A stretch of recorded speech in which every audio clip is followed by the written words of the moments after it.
चला तर मंडळी, आज आपण रव्याची खीर बनवतो आहे. यासाठी असं साहित्य लागेल: भाजलेला रवा, साखर, दूध, केसर.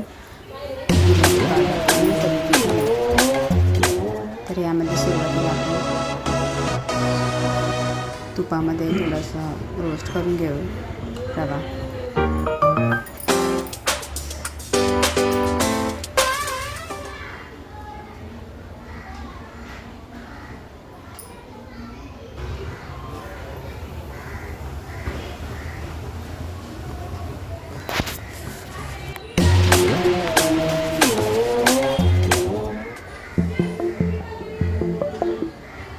रवा तुपामध्ये 2 ते 3 मिनटं रोस्ट केल्यानंतर थोडासा तपकिरी कलर येईपर्यंत आपण भाजून घ्यायचा रवा. त्याच्यामध्ये तुम्ही ड्रायफ्रूट्स पण टाकू शकता रवा भाजतानाच, जेणेकरून ते व्यवस्थित शिजतील.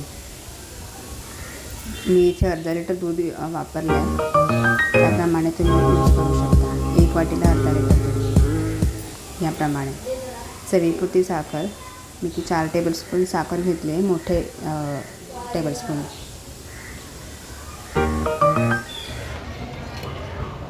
मिक्सर थोडंसं ढवळून घेऊ.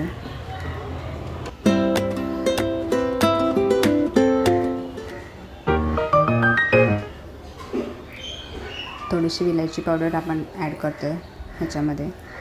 मिक्स करून घ्यावं आपण सगळं हे.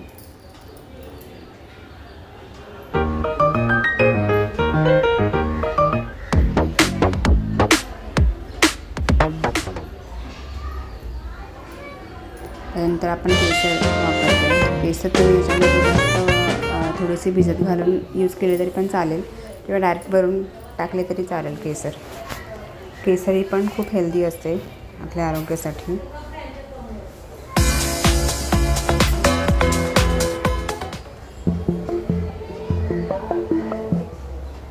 मिक्स करून घेऊ.